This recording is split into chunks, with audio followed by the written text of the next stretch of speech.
Hello my dear student. तो आज हम पढ़ रहे हैं हमारे बेसिक ऑफ केमिस्ट्री का लेक्चर नंबर 7। ठीक है।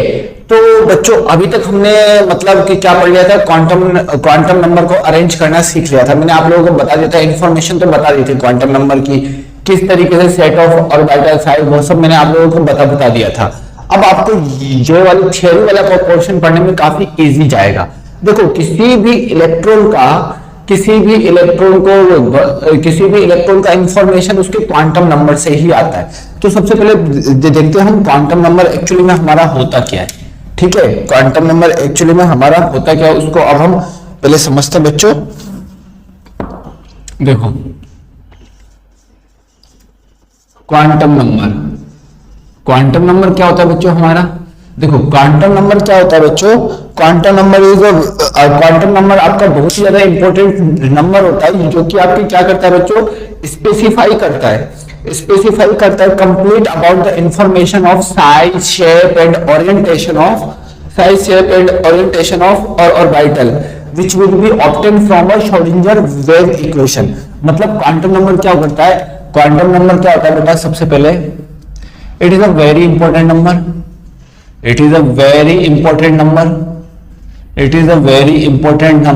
जो कि आपका बहुत ही ज्यादा इंपॉर्टेंट नंबर होता है। ठीक है, to specify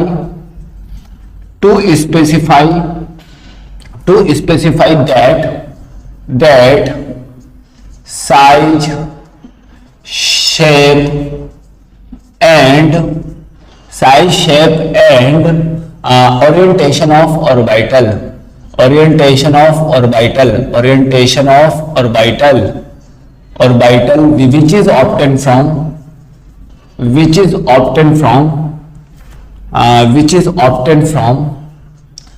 which is obtained from by solving Schrödinger wave equation, मतलब xi equal to E Sai.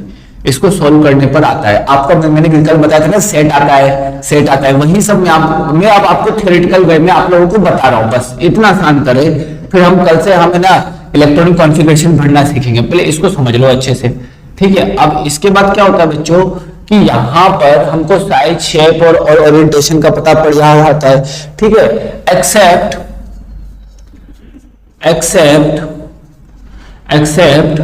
Spin quantum number. वैसे आपके कितने टाइप के क्वांटम नंबर होते हैं, 4 टाइप के होते हैं। मैं अभी स्पिन क्वांटम नंबर की बात कर रहा हूं। एक्सेप्ट स्पिन क्वांटम नंबर क्या होता है बच्चों, जो आपके इलेक्ट्रॉनिक स्पिन को डिफाइन करता है। Except spin quantum number which is defined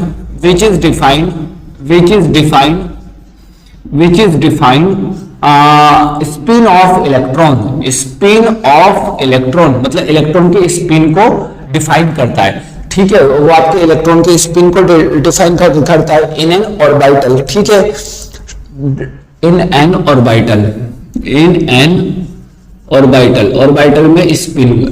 ठीक है, अब देखो ये सारा इंफॉर्मेशन हुआ। देखो साइज शेप एंड ओरिएंटेशन के लिए हमको 3 टाइप के क्वांटम नंबर पे जाना पड़ेगा, लेकिन जो ऑर्बिटल के अंदर जो इलेक्ट्रॉन का स्पिन होगा उसके लिए हमको किसके पास जाना पड़ेगा, स्पिन क्वांटम नंबर के पास जाएगा। ठीक है, कल हमने एनएलएम निकाला था, तो एन आपका साइज बताता है, एल आपका शेप बताता है, एनएल आपका ये आपकी एनर्जी को भी बताता है। ठीक है, इस चीज को आप लोग ध्यान से समझो।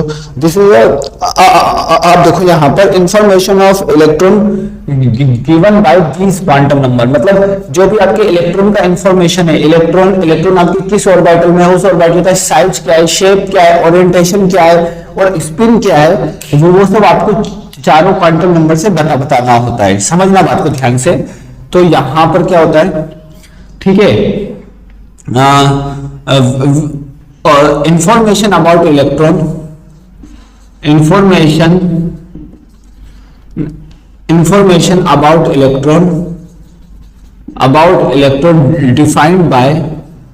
defined by these 4 quantum number। तो इसका मतलब हमारे पास कितने टाइप के क्वांटम नंबर है बच्चों, 4 टाइप के क्वांटम नंबर है।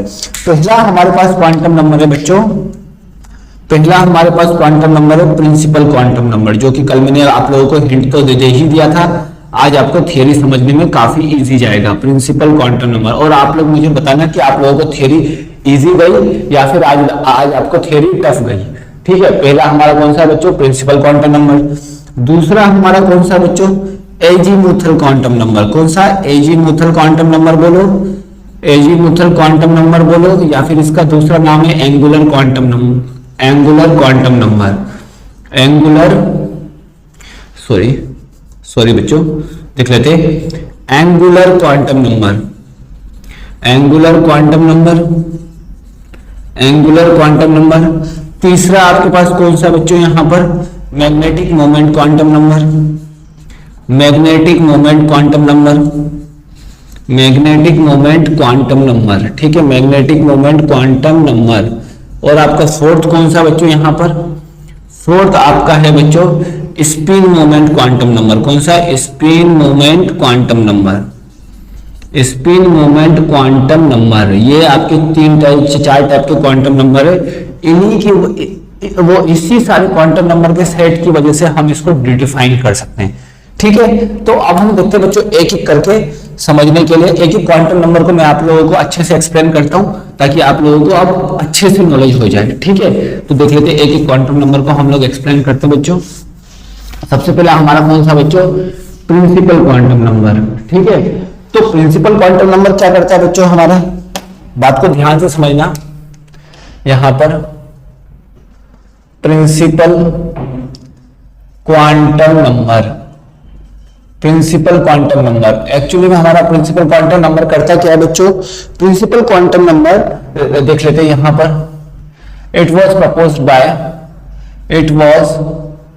Proposed by bore,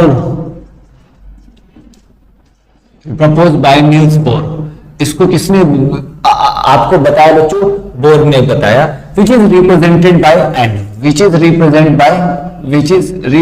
bye N. आपको ये सब और निकालना आता है, which is represent by N. मैंने ये निकालना पहले सिखाया, उसके बाद मैं आप लोगों को थ्योरी बताता रहा ताकि आपको समझने में काफी इजी पड़े। ठीक है, इट वाज, हाँ यहां तक आप लोगों को आ गया होगा। यहां पर क्या है, it determine the average distance between electron and nuclei.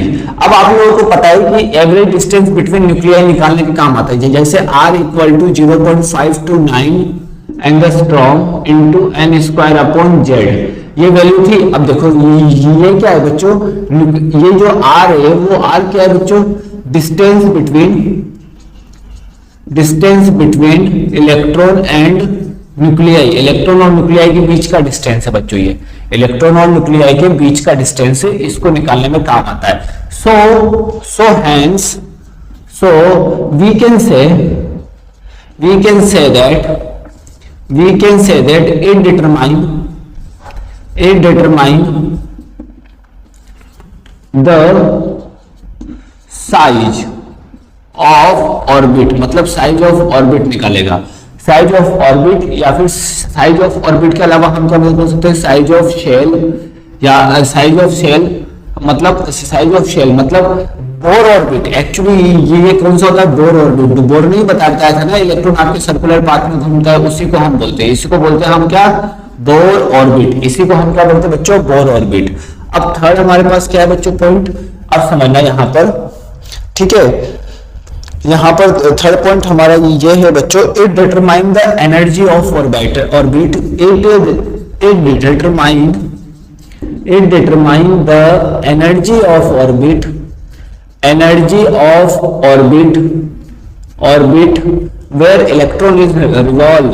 where electron is revolve, जहां इलेक्ट्रॉन आपका क्या कर रहा है बच्चों, रिवॉल्व कर रहा है। कैसे निकालते हैं, energy equal to -13.6 into Z square upon N square electron volt. ये सब मैंने आप लोगों को बताया है, तो इन सब के निकालने के काम आता है बच्चों ये, ठीक है।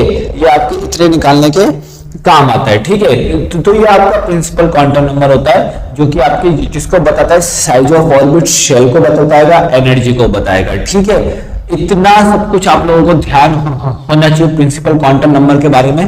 प्रिंसिपल क्वांटम नंबर एक्चुअली में होता क्या है। ठीक है, अब देखो यहाँ पर फोर्थ, n इक्वल टू 1 के लिए हम लिखते हैं k shell, n equal to 2 के लिए हम लिखते हैं l shell, n equal to 3 के लिए हम लिखते हैं m शेल, और n इक्वल टू 4 के लिए हम लिखते हैं n शेल।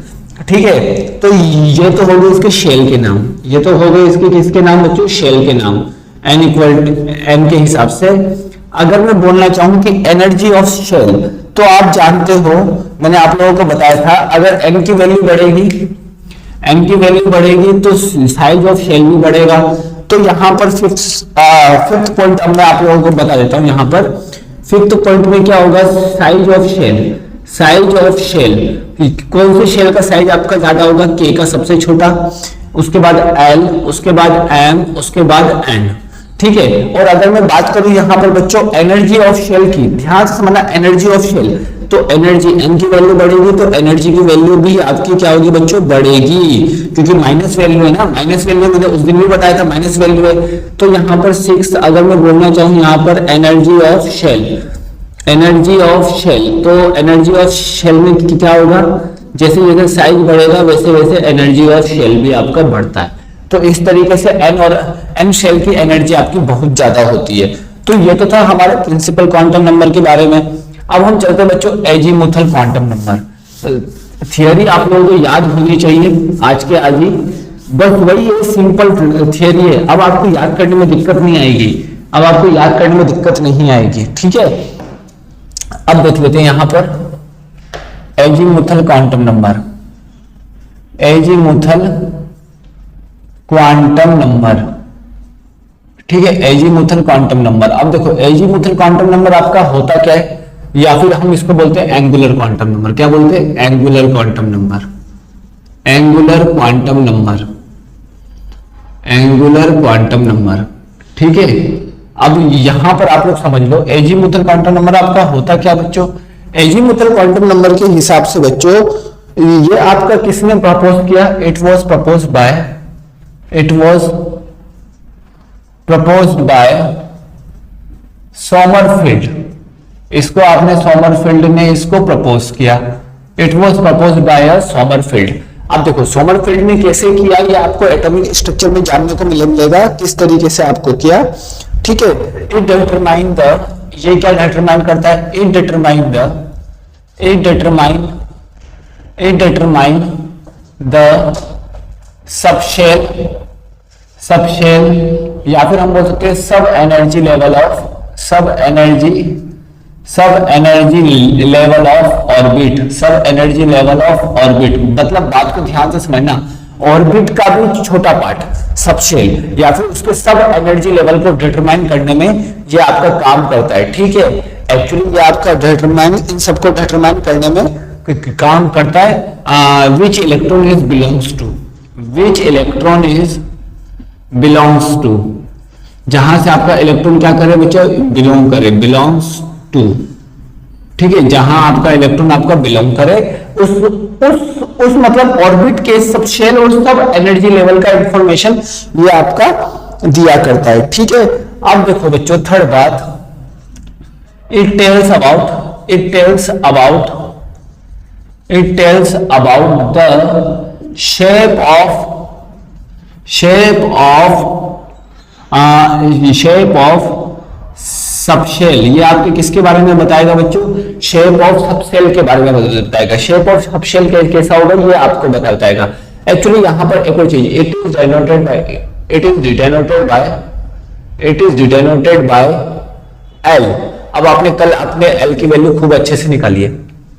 ठीक है, एल की वैल्यू मैंने निकालना आप लोगों को काफी अच्छे से सिखाया है, आप लोग इसको प्रैक्टिस करिए बस। ठीक है, अब एक बार आप उस जो मैंने कल पढ़ा है उसको देख देख के इसको समझिए, 2 मिनट के अंदर आप लोगों को याद हो जाएगा, 2 मिनट के अंदर। It tells about the shape of subshell. ठीक है, शेप ऑफ सबशेल, ये आपके सबशेल के शेप को बताएगा। अब यहाँ पर एल वैल्यूज कहां से कहां लाई करती है बच्चों? एल वैल्यूज 0 to n-1 तक लाई करती है। देखो 0 to n-1 होती है। एल वैल्यू क्या होती है बच्चों? 0 to n- होती है। ठीक है, अगर एल की वैल्यू 1 हुई, एल की वैल्यू 0 हुई, इसका मतलब ये आपको किसको बताएगा? एस सबशेल को। अगर एल की वैल्यू 1 हुई तो ये आपका पी सबशेल को बताएगा, पी सबशेल को बताएगा। एल की वैल्यू 2 हुई तो ये आपके डी सबशेल को बताएगा, डी सबशेल को बताएगा। और एल की वैल्यू आपकी 3 हुई तो ये आपके एफ सबशेल को बताएगा। इस तरीके से आपके सबशेल को बताता है बच्चों ये। ठीक है, और भी होते सबशेल, जी भी हो जाएगा, एच भी आपका हो जाएगा, लेकिन आप इतना ही ध्यान रखो, इतना ही मोर देन सफिशिएंट है। ठीक है, यहां तक आप लोगों को समझ में आ गया होगा। ठीक है, अब देखो यहां पर एंगुलर मोमेंटम भी निकलता है, वो आप लोग है ना फिजिकल पॉइंट ऑफ व्यू से पढ़ोगे, फिजिकल में किस तरीके से इसका एंगुलर मोमेंटम निकलता है। बस आप इतना ध्यान रखो, फिजिकल में भी आपको और डिटेल में इस चीजों को पढ़ाया जाएगा। बस आप इतना सा ध्यान रखो, एंगुलर मोमेंटम मैंने अभी आपको नहीं बताया, वो आपको आगे जाके पढ़ने को मिलेगा। ठीक है, नाउ अब हम चलते बच्चों यहाँ पर एजीमुथल क्वांटम नंबर आ गया आप लोगों का। अब इसके बाद अगला क्वांटम नंबर कौन सा है? इसके बाद अगला क्वांटम नंबर है बच्चों आपका मैग्नेटिक मोमेंट क्वांटम नंबर, या फिर हम बोल देते थे magnetic quantum number.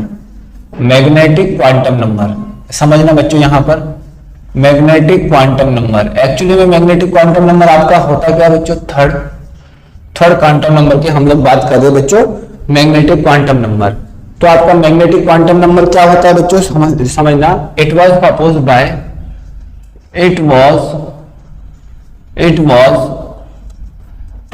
Bye proposed by Linde.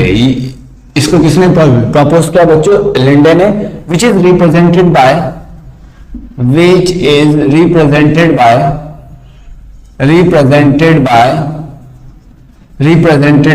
ml, मतलब एल के साथ ही आएगा ये बच्चों, कल मैंने निकालना सिखाया वो भी आपको। ठीक है, अब देखो it determine the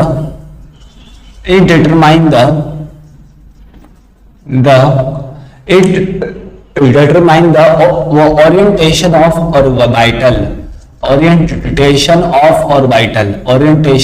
orbital, मतलब आपके ऑर्बिटल के ओरिएंटेशन को डिफाइन करता है कि ऑर्बिटल आपके एक्स एक्सिस के अलोंग है, या फिर वाई एक्सिस के अलोंग है, या फिर जेड एक्सिस के अलोंग है, या फिर एक्स वाई प्लेन पर है, या फिर वाई जेड प्लेन पर है, किस तरीके से है। ओरिएंटेशन का मतलब उसकी पोजीशन, ओरिएंटेशन का मतलब क्या होता है? उसका पोजीशन। ठीक है, अब बात को समझना, सबसे पहले हमारा क्या आया? सबसे पहले हमारा साइज आया, साइज के बाद शेप आया, शेप ऑफ ऑर्बिटल। ठीक है, शेप ऑफ ऑर्बिटल जो कि किसने बताया बच्चों? आपको समरफील्ड ने। अब इस शेप भी आपका ऐसा नहीं है कि हर जगह बन जाएगा, अलग अलग हर तरीके से हम बना सकते हैं, नहीं। शेप बनाने के लिए हमको उसके ओरिएंटेशन की रिक्वायरमेंट पड़ती है, हमको उसकी किसकी रिक्वायरमेंट पड़ती है? ओरिएंटेशन। अब समझना, यहां पर मैं आपको बताता हूं, जैसे एग्जाम्पल के लिए अगर मैंने L = 1 लिया तो आपके यहां पर ml वैल्यू कहां से कहां लाई करेगी? पहले मैं ml वैल्यू लिखा दे रहता हूं। ml वैल्यूज विल बी, समझना यहां पर example, ml value will be -L2 + L including 0 को इंक्लूड करते हुए। मतलब क्या है, यहां पर आपका 0 को इंक्लूड करते हुए ml की वैल्यू आप लोगों की होती है बच्चों। अब इस पॉइंट को ध्यान से समझने वाली पॉइंट ये है यहां पर कि ml की वैल्यू, अब एग्जांपल समझना बच्चों जी, जैसे मैंने बोला, समझना ध्यान से, जैसे मैंने बोला यहां पर मैंने बोल दिया आपके लिए L की वैल्यू 2 है, तो आपका ml की वैल्यू क्या होगी? ml की वैल्यू आपकी कितनी होगी? L की वैल्यू 1 लेता हूं ताकि मेरे लिए भी इजी रहे, आपको भी समझने में वो इजी पड़े, फिर आप इसका एप्लीकेशन कर सके। L की वैल्यू 1 है तो -1 0 + 1 ये रहेगा। अब इस बात को समझो कि -1 0 + 1 है, तो ये पॉइंट वाली बात ये है कि जो ये यहाँ पर वो ऑर्बिटल होंगे, ऑर्बिटल आपके इस तरीके से होंगे। यहां पर मैंने पी सबशेल बनाया, पी सबशेल में 3 ऑर्बिटल। अब देखो एक आपको px को बिलोंग करेगा, तो एक आपको py को, तो एक आपको pz को। ये आपस में इंटरचेंज हो सकते हैं। pz कभी माइनस pz कभी माइनस होगा तो आपका py कभी 0 होगा, या फिर px कभी आपका +1 होगा, या फिर py को -1 लिया, pz को 0 लिया, तो px को +1। तभी मैंने कल आपको क्या बोला था, ml की जगह ml ही लिखिए, इसका कोई वैल्यू फिक्स नहीं है, इसका कोई वैल्यू फिक्स नहीं है, ml की जगह ml ही लिखिए। जरूरी नहीं है कि यहाँ पर px की वैल्यू -1 है, ये बात जरूरी नहीं है। यहाँ पर ध्यान रखने वाली बात ये है कि px की वैल्यू -1 भी हो सकती है, py की वैल्यू भी, px की वैल्यू 0 भी हो सकती है, px की वैल्यू -1 भी हो सकती है, लेकिन इसका अरेंजमेंट जो होगा वो कुछ इस तरीके से ही होगा। ध्यान से समझना बच्चों, पॉइंट में क्या बोल रहा हूँ, मैंने कल ml की जगह ml ही लिखवाया था। इसका रीजन ये है कि आपका py -1 भी हो सकता है, 0 भी हो सकता है, +1 भी हो सकता है। उसी तरीके से px भी -1, 0 और +1 भी हो सकता है, pz भी -1, 0 और +1 हो सकता है। किसी भी एक्सिस के लिए फिक्स नहीं होता है, ठीक है। तो यहां पर आपका x y z आपको किसको बताएगा, x y z आपको किसको डिनोट करेगा, एक्सिस को डिनोट करेगा। और एक्सिस पर जैसे ही हम इसको लेके गए तो हमको क्या मिल जाता है बच्चों, ओरिएंटेशन। और हम उसी की बात कर रहे थे शायद से, देखिए। तो इस तरीके से आपका होता है। जैसे मैं अगर बोलूं यहां पर कि एक और एग्जांपल देख लेते हैं हम लोग यहां पर, ताकि आपको समझ में आ जाए। l = 2, ठीक है। ml की वैल्यू यहां पर -2, -1, 0, 1 +2, ठीक है। ये आपका हो गया। अब इसके लिए कितने आपके ऑर्बिट बनेंगे बच्चों, आपके बनेंगे यहां पर 5 ऑर्बिट, आपके बनेंगे यहां पर 5 ऑर्बिट, ठीक है। अब देखो यहां पर 5 ऑर्बिट बने, तो अब बात को ध्यान से समझना, इसको हम क्या बोलेंगे, dxy, dyz, dzx, dx2y2, dz2। अब जो नीचे आप लोगों का साइन बना है वो एक्सिस को बताएगा या तो प्लेन को बताएगा। यहां पर ये आपकी या तो एक्सिस को बताएगा या तो प्लेन को बताएगा, ठीक है। ये आपके एक्सिस को बताता है या तो आपके किसको बताता है, it denotes axis as well as plane, axis as well as plane. ये एक्सिस को भी बताएगा और प्लेन को भी बताएगा। तो ध्यान रखना कि इसकी वैल्यू केवल और केवल इसकी वैल्यू आपकी फिक्स होती है। dz2 की वैल्यू कितनी होती है बच्चों, आपकी 0 होती है। इस चीज को ध्यान रखो, dz2 की वैल्यू 0 होती है, बाकी सबकी। अब देखो dx2 की वैल्यू क्या क्या हो सकती है, जब dz2 की वैल्यू मैंने फिक्स कर दी तो dx2 की वैल्यू +1, +2, -1, -2, dzx की वैल्यू -2, -1, +1, +2, इसकी वैल्यू dyz की -2, -1, +1, +2, dxy की -2, -1, +1, +2। इस तरीके से आपकी वैल्यू होती है। dz2 की वैल्यू हमको फिक्स की गई है। ये अभी थोड़ा मेमोराइज करो, आगे जाके आपको इसका प्रॉपर एक्सप्लेनेशन भी आप लोगों को मिल जाएगा, ठीक है। तो यहां पर l = 2। अब देखो s के लिए क्या होगा, s के लिए क्या होगा वो भी आप लोगों को जानना है, तो वो भी मैं आप लोगों को बताऊंगा, ठीक है। तो s के लिए तो कितना होगा, s के लिए l की वैल्यू 0, तो उसमें तो एक ही होगा, ml की वैल्यू 0, मतलब एक ही आपका बॉक्स बनेगा। और जो आपका एक ही बॉक्स बनेगा तो उसमें क्या होगा, x y z तीनों एक्सिस पर सिमिलर रहेगा, सिमेट्रिकल रहेगा। लेकिन यहां पर तीनों अलग अलग एक्सिस को डिनोट करते हैं। इस चीज को ध्यान से समझो, ठीक है। अब बात को ध्यान से समझना, मैं जब आपको शेप बताऊंगा तब आपको ये सब चीजें भी आप लोगों को अच्छे से समझ में आ जाएगी। तो ये तो था हमारा मैग्नेटिक क्वांटम नंबर, जिसके बारे में मैंने आपको बताया। ये आप लोग थोड़ा सा ध्यान रखो, ठीक है। मैग्नेटिक क्वांटम नंबर जो आपको थोड़ा सा ध्यान रखना है, ठीक है। अब देखो बच्चों, यहां पर अब मैं आप लोगों को बताता हूं स्पिन क्वांटम नंबर। ये थोड़ा अलग है, स्पिन क्वांटम नंबर। अब आप लोगों के सामने मैं एक क्वेश्चन दूंगा, स्पिन क्वांटम नंबर समझना। यहां पर स्पिन क्वांटम नंबर, तो स्पिन क्वांटम नंबर क्या होता है बच्चों, it was proposed by gold Smith. इसको किसने प्रपोज किया बच्चों, गोल्ड स्मिथ ने निकाला है इसको। गोल्ड स्मिथ ने आपको ढूंढा, ठीक है। सेकंड जो s की वैल्यू होती है, s value will be -½ and +½ अब बात समझना बच्चों, यहां पर -½ और +½ का मतलब, अब -½ का मतलब कि इफ अगर ये आपका क्लॉकवाइज हुआ, क्लॉकवाइज डायरेक्शन हुआ, मतलब इलेक्ट्रॉन को भरने का, तो ये आपका क्या हो जाएगा अपने आप एंटी क्लॉकवाइज हो जाएगा, एंटी क्लॉकवाइज हो जाएगा। ठीक है, इफ अगर ये एंटी क्लॉकवाइज हुआ, ये अगर एंटी क्लॉकवाइज हुआ तो ये आपका क्या हो जाएगा बच्चों, क्लॉकवाइज हो जाएगा। मतलब ऐसा नहीं है कि एक इलेक्ट्रॉन के लिए फिक्स है, मतलब एक इलेक्ट्रॉन के लिए फिक्स है। बात को ध्यान से समझना, अगर मैंने ऊपर की ओर बढ़ा तो ऊपर वाले को अगर मैंने -2 लिया, -½ लिया, तो नीचे जो इलेक्ट्रॉन भरूंगा उसको मैं क्या लूंगा, +½ इसी तरीके से ऊपर वाले को मैंने अगर +½ लिया तो नीचे वाले को क्या बोलूंगा, -½ इसकी कोई वैल्यू फिक्स नहीं है कि एंटी क्लॉकवाइज होता है कि क्लॉकवाइज होता है। आप लोगों को एक चीज ध्यान रखना है, दोनों आपके क्लॉकवाइज हो सकते हैं, दोनों आपके एंटी क्लॉकवाइज आपके हो सकते हैं। इसकी कोई चीज कोई फिक्स नहीं है। बस इतना ध्यान रखो कि अगर एक इलेक्ट्रॉन का यहां पर ऊपर वाले एरो को आपने -½ बोला तो नीचे वाले एरो को आपको 100% +½ बोलना ही पड़ेगा।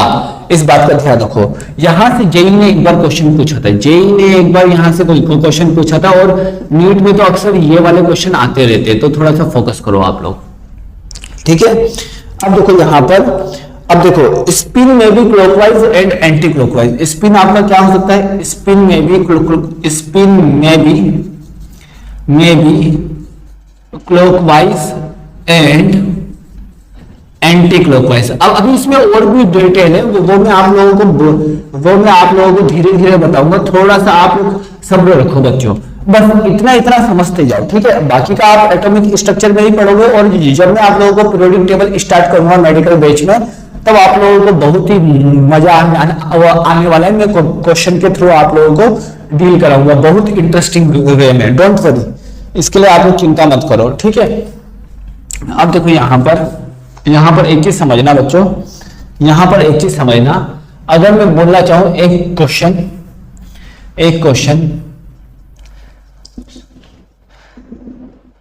which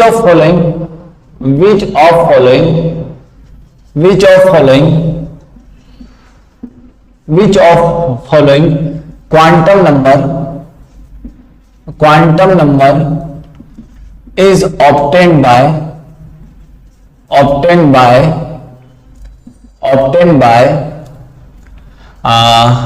H psi equal to E psi।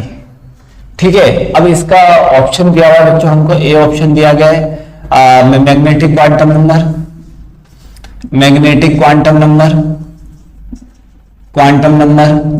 B आपको दिया गया है प्रिंसिपल क्वांटम नंबर, सी आपको दिया हुआ है स्पिन मोमेंट क्वांटम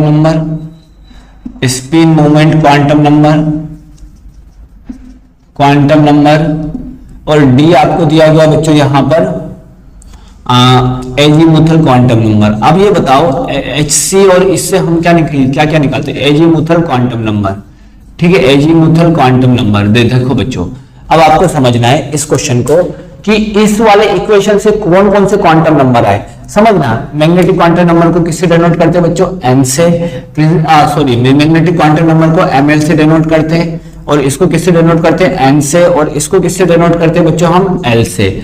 तो आप लोग जानते हो कि इस इक्वेशन को सोल्व करने पर आपकी ऐसी कुछ वैल्यू आई थी, एन एल एम एल, कल आपने लिखा था। ठीक है, कल आपने एम एल लिखा था, ऐसी कुछ वैल्यू लिखी थी। अब देखो यहां पर जो इक्वेशन है वो आपके तीन ही आपकी वैल्यू बताता है। किस किस की बताता है, magnetic quantum number, principal quantum number और azimuthal quantum number. Spin quantum number को इस इक्वेशन से नहीं ऑब्टेन किया गया है। Spin quantum number is a spin of electron in which spin of electron, ठीक है, spin of electron which is present in orbital, मतलब जो आपके ऑर्बिटल में इलेक्ट्रॉन प्रेजेंट है उसका स्पिन के बारे में बताया गया है। चलो ठीक है, यहां तक आप लोगों को समझ में आ गया। अब देखो जो ये आपका प्रिंसिपल क्वांटम नंबर है वो आपको किसको बताएगा, साइज एंड एनर्जी, और आपका एजीमुथल किसको बताएगा बच्चों, शेप को बताएगा, शेप ऑफ ऑर्बिटल।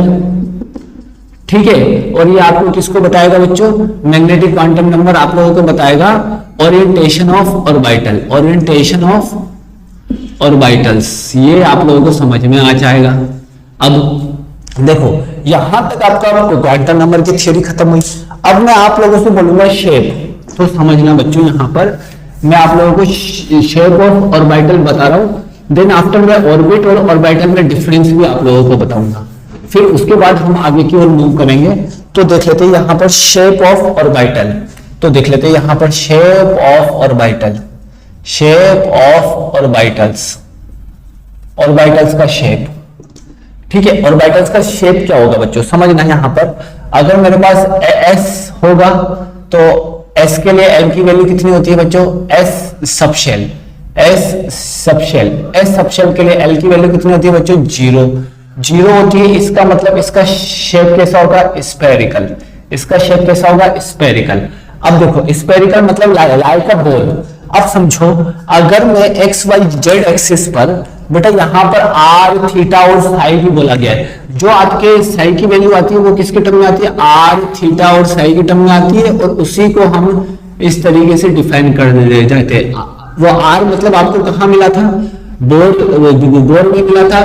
थीटा मतलब क्या होता है बच्चों, एंगुलर, एंगुलर मोमेंटम, एंगुलर मैंने वर्ड लिखा था ना, ये आपका एंगुलर है, और ये साई आपके ओरिएंटेशन को बताने में काम आता है। इस तरीके से 3 आपके सेट बनते हैं। मैं आपको इसके बारे में आपको एटॉमिक स्ट्रक्चर में जानने को मिलेगा काफी अच्छे से, तो आप केवल इसको समझिए स्फेरिकल। स्फेरिकल अगर हुआ तो आप खुद सोचिए, कोई भी चीज अगर आपकी स्फेरिकल हुई तो उसका क्या होगा बच्चों, एक्स एक्सिस में भी, X axis, Y axis, Y axis और जेड एक्सिस, तीनों डायरेक्शन में उसका क्या होगा, सिमिलर अमाउंट होगा, तीनों डायरेक्शन में। बॉल को आप क्या बोलोगे, बॉल को आप क्या बोलना चाहोगे कि इसमें सब कुछ एक्स एक्सिस के डायरेक्शन में, ऐसा बोल सकते हो, नहीं बोल सकते, क्योंकि बॉल आपकी चारों तरफ तीनों एक्सिस पर बराबर होता है, तीनों एक्सिस पर आपका उसका मतलब बराबर डिस्ट्रीब्यूशन होता है। तो इसी तरीके से हमने इसको बोला एस सबशेल, इसीलिए इसका मतलब ओरिएंटेशन कितना आया, एक ही आया, मतलब कहीं पर भी रखेंगे तो इसका एक्स एक्सिस, वाई एक्सिस और जेड एक्सिस तीनों इसके अंदर इन्वॉल्व होंगे और एनी टाइम सिमिलर वे में आपका इन्वॉल्व होगा।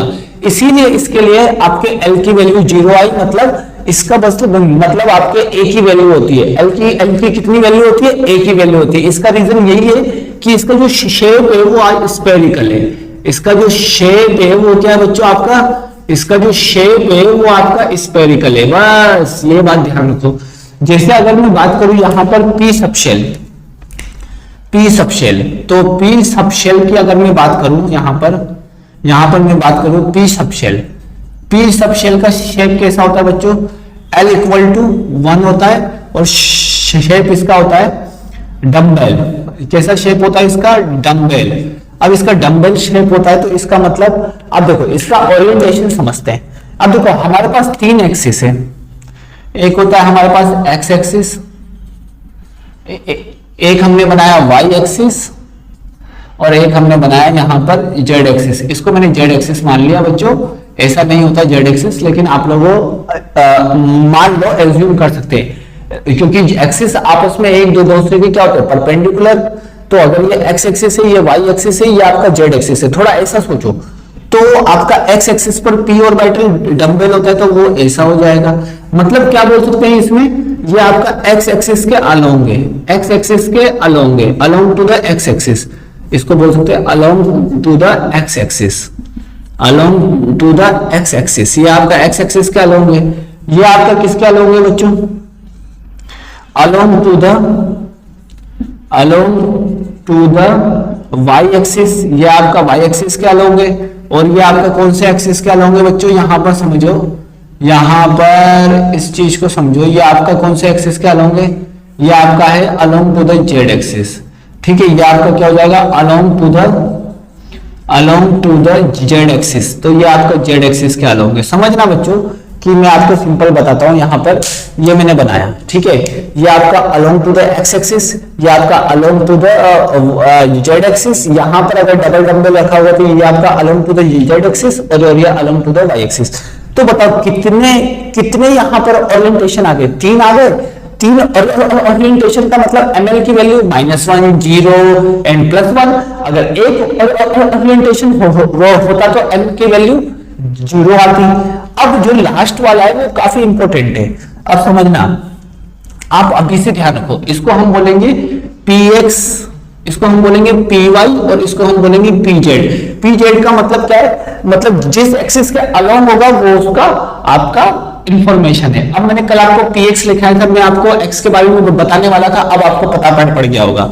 अब देखो डी सबशेल, डी सबशेल कैसा होता है बच्चों, एल की वैल्यू आपकी 2 होती है और इसका क्या होता है डबल डम्बेल, डबल डम्बेल मतलब आप समझना डबल डम्बेल। अब देखो इसका जो ओरिएंटेशन हम समझेंगे, ओरिएंटेशन हम अच्छे से समझेंगे, ठीक है। इसके ओरिएंटेशन को समझाने के लिए मैं इसको साइड से रब करता हूं। अभी मैं डबल डम्बेल का बता रहा हूं और ओरिएंटेशन आपको देन आफ्टर में और भी बहुत अच्छी बातें बताऊंगा इसमें, ठीक है। देन आफ्टर में आप लोगों को बहुत अच्छी बातें इसमें कवर करूंगा, तो आप देखो समझो। अब देखो along the on the plane आपके डी जो होता है बच्चों दो टाइप का होता है, एक होता है ऑन द प्लेन। अब ऑन द प्लेन वाला कौन सा होगा बच्चों, आप देखो यहां पर डबल डम्बल का मतलब दो आपको डम्बल बनाने हैं, ठीक है। ये आपका एक्स एक्सिस हो गया, ये आपका वाई एक्सिस हो गया और ये आपका कौन सा एक्सिस हो गया बच्चों, जेड एक्सिस हो गया। अब ये मुझे बताओ कि ये आपका एक्स एक्सिस, ये आपका वाई एक्सिस, ये आपका जेड एक्सिस। अब मुझे एक चीज बताओ कि जो डबल डम्बल है, डबल डम्बल मतलब डम्बल मतलब दो डम्बल, तो मतलब इस तरीके से आपका होता है थोड़ा सा। अब ये बताओ कि जेड एक्सिस आपका ऐसे बाहर निकल रहा है, थोड़ा समझना बच्चों, जेड एक्सिस आपका ऐसे बाहर निकल रहा है और ये वाई और एक्स एक्सिस पर है। ये आपका जेड एक्सिस है जो आपका बाहर निकल रहा है, ये आपका वाई और एक्स एक्सिस पर है। थोड़ा मैं अच्छे से समझाता हूँ, ये आपका जेड एक्सिस ऐसे बाहर निकल रहा है और ये वाई और एक्स एक्सिस पर है। तो ये कौन सी प्लेन पर हुआ, कौन से प्लेन पर हुआ, ये आपका हुआ वाई एक्स प्लेन पर। तो ये यहाँ पर कौन सा हुआ, वाई एक्स प्लेन पर हुआ, इसलिए हम इसको बोलेंगे डी एक्स वाई। क्या बोलेंगे इसको हम, डी एक्स वाई, ठीक है। इसी तरीके से वो एक और का नाम देखो, ये ओरिएंटेशन है किस तरीके से ऑर्बिटल को रखा जाए, ठीक है। आपको आगे पढ़ने को बहुत अच्छे से मिलेगा। देखो यहाँ पर एक और मैं लिख देता हूं। अब देखो मैं एक्सिस को चेंज करता हूं क्योंकि 3D पॉसिबल नहीं है बच्चों। अब मैं एक्सिस को चेंज करता हूं, ये मैंने जेड कर दिया, ये मैंने वाई कर दिया, ये मैंने एक्स कर दिया। तो देख लेना बच्चों, आप एक्सिस को समझो। अब देखो हमारा डबल डम्बल अभी देखो 3D पॉसिबल नहीं है, इसलिए मैं आप लोगों को ऐसे बता रहा हूं। तो यहां पर देखो, यहां पर आप समझो कौन सा एक्सिस बाहर है, एक्स एक्सिस बाहर है। तो ये कौन से दो एक्सिस के अलावा है, कौन से दो एक्सिस के प्लेन पर है, वाई जेड पे, तो इसको बोलेंगे डी वाई जेड। बात समझ में आई। अब मैं इसी तरीके से अगर मैं बोलना चाहूं कि यहां पर इसी तरीके से मैं अगर बोलना चाहूं कि देखो बात को समझो, ठीक है। ये अगर मैंने बोल दिया यहां पर ये एक्स एक्सिस है, यहां पर ये आपका जेड एक्सिस है, यहां पर ये आपका वाई एक्सिस है। अब देखो अगर मैं बोलना चाहूं कि ये वाई एक्सिस बाहर है, अगर मैं बनाना चाहूं इस पर, तो ये किसके अलोंग बनेगा बच्चों, थोड़ा आप समझ गए होंगे। अब अगर मैंने इसको वाई एक्सिस के अलोंग बना दिया तो ये आपको कौन से एक्सिस के प्लेन पर है, कौन से प्लेन पर है, एक्स जेड प्लेन पर है। तो इसको क्या बोलेंगे, डी एक्स जेड। इसको क्या बोलेंगे बच्चों, डी एक्स जेड। तो ये हो गए ऑर्बिटल्स। तो ये तो एक्चुअली हमारे एमएल की वैल्यू कितनी थी, -1 और -2 -1 0 +1 +2। अब बात को समझना, हमारे एमएल की वैल्यू ऐसी थी, लेकिन अभी हमने कैसे लिखा, अभी हमने ऑन द प्लेन वाला बता दिया। अब हम कोशिश करते हैं बच्चों ऑन द एक्सिस वाला। अब देखो एक्सिस वाला बदलते हैं बच्चों, इसको बोलते हैं लॉब्स। इसको क्या बोलते हैं, लॉब्स बोलते हैं, ठीक है ना। अब आपसे पूछा जाए कि लॉब्स कहां प्रेजेंट है, लॉब्स आपके कहां प्रेजेंट है, प्लेन पर या फिर एक्सिस पर। dx y के लॉब्स मतलब वो जो आपने इस तरीके से कर्व बनाया वो आपका लॉब्स आपका कहां प्रेजेंट है, एक्स वाई प्लेन पर या फिर वाई जेड प्लेन पर। अब देखो आपसे बोला जाए कि इंफॉर्मेशन अबाउट डी के बारे में, डी का ऐसा ऑर्बिटल जिसके लॉब्स आपके एक्स वाई प्लेन पर प्रेजेंट है, तो आप कौन सा बोलोगे, डी एक्स वाई। डी का ऐसा ऑर्बिटल जिसके लॉब्स अगर आपके वाई जेड प्लेन पर प्रेजेंट है, तो आप क्या बोलोगे, डी वाई जेड। तो इस तरीके से आप लोग बोल सकते हो। अब देखो, अब मैं बताता हूं on the axis. On the axis. अब देखो अगर मैंने बोल दिया यहां पर, ये मैंने एक्स एक्सिस बनाया, ये मैंने वाई एक्सिस बनाया, ये एक्स और ये वाई और ये आपका जेड, ठीक है, ये मैंने 3 एक्सिस बना दिया। अब देखो यहां पर इसको मैं नीचे ले जाता हूं, थोड़ा सा काम आएगा, ठीक है। अब देखो आपका जो लॉब्स है वो कहां प्रेजेंट होंगे, इसको बोलते हैं लॉब्स। लॉब्स आपके कहां प्रेजेंट है, ऑन द एक्सिस प्रेजेंट है ना, तो इसीलिए हम इसको ऑन द एक्सिस प्रेजेंट है तो dx2y2 बोल देंगे। क्या बोल देंगे इसको हम लोग, dx2y2। जेड पर प्रेजेंट नहीं है तो जेड हम क्यों लिखेंगे, तो ये ऑन द एक्सिस वाले। अगर मैं बोलना चाहूं कि यहां पर मैंने बोल दिया इसको जेड और यहां एक्स और ये वाई, ये मैंने एक्स एक्सिस बनाया। एक्सिस का ध्यान रखो, एक्सिस में कौन सा बना रहा हूं, वाई एक्सिस, और ये मैंने बनाया जेड। अब देखो लॉब्स कहां प्रेजेंट होंगे बच्चों, अब ध्यान रखना यहां पर लॉब्स आपके ऐसे प्रेजेंट होंगे, ये आपका लॉब्स प्रेजेंट है और यहां पर आपके कोई सर्कुलर रिंग होगी। अब समझना बच्चों, जेड एक्सिस के अराउंड, ये मैंने बना देता हूं आप लोगों को समझाने के लिए।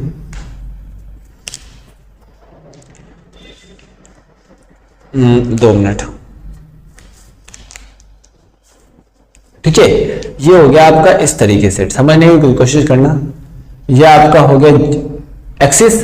अब देखो ये मैंने जेड माना है तो जेड एक्सिस पर तो लॉब्स है, लेकिन जो रिंग है वो कहां है, रिंग आपके कौन से एक्सिस पर है, रिंग जो आपके प्रेजेंट है वो एक्स वाई प्लेन पर है। तो रिंग आपके कौन से प्लेन पर प्रेजेंट होता है बच्चों, एक्स वाई प्लेन पर। रिंग आपके कौन से प्लेन पर प्रेजेंट होता है बच्चों, एक्स वाई प्लेन पर। लेकिन हम लॉब्स के हिसाब से बोलते हैं ring present on X Y plane, ring present on X Y plane. तो ये आपका क्या हो जाएगा, यहां पर dz2 बोलते हैं, इसका नाम क्या होता है बच्चों, dz2। तो इसी तरीके से हम यहां पर ऑर्बिटल बनाते हैं। अब देखो एफ शेल के बारे में उतना डिफाइन नहीं है आप लोगों के सिलेबस में बच्चों, बियॉन्ड द सिलेबस है, तो आप लोग थोड़ा सा ध्यान रखो। इसका शेप होता है लीफ लाइक होता है बच्चों, इसका शेप क्या होता है बच्चों, इसका शेप लीफ लाइक। तो ये मैंने आपको शेप भी बताया और यहां पर मैंने क्या बताया था बच्चों, ओरिएंटेशन। तो आप एक एक चीज का ध्यान रखो। पीएक्स बोला जाए तो lobes are present along the X axis, P Y बोला जाए lobes are present on the along the Y axis, और अगर पीजेड बोला जाए तो lobes are present on the Z axis. तो इस तरीके से हम यहां पर शेप ऑफ ऑर्बिटल और ओरिएंटेशन को डिफाइन कर सकते हैं। आई होप सो कि आपको अब अच्छे से समझ में आ गया होगा किस तरीके से हम यहाँ पर शेप ऑफ ऑर्बिटल और उस सबको मैंने आपको बताया। अब कल हम इससे आगे की ओर सोचेंगे, थोड़ा सा आप इसकी शेप को फोकस करो और जो एक्सिस बनाए उसको ज्यादा फोकस करो, ठीक है। एक्सिस के हिसाब से नाम लिखने का कोशिश करो और ये शेप थोड़ा ध्यान रखो, ठीक है। आई होप सो कि आपको आज का लेक्चर समझ में आ गया होगा। कल वाले लेक्चर के बेसिस पर ही आज का लेक्चर है, तो आप लोग एक बार कोशिश करो, ठीक है। आई होप सो कि आपको आज का लेक्चर काफी अच्छे से समझ में आया होगा और आप लोग है ना कोशिश करो। फिर भी इसके बहुत सारे क्वेश्चन आप लोगों को कराने वाला हूं, बहुत सारे क्वेश्चन मैं आप लोगों को करवाने वाला हूं। तो आप लोग इस चीज को फोकस करो कि आप लोग इसको अच्छे से कर लो, जो आता है उस तरीके से डील करो, ठीक है, कोई दिक्कत नहीं है। अब देखो लेक्चर 8 में मैं इलेक्ट्रॉनिक कॉन्फ़िगरेशन लिखने का तरीका बताऊंगा और लेक्चर 9 में मैं इलेक्ट्रॉनिक कॉन्फ़िगरेशन लिखाऊंगा। उसके बाद में आपको मतलब 15 से 20 क्वेश्चन के सेट दूंगा, उसको आपको अच्छे से तैयार करने। आई होप सो कि आपको आज का लेक्चर काफी अच्छे से समझ में आया होगा। So thanks for watching this.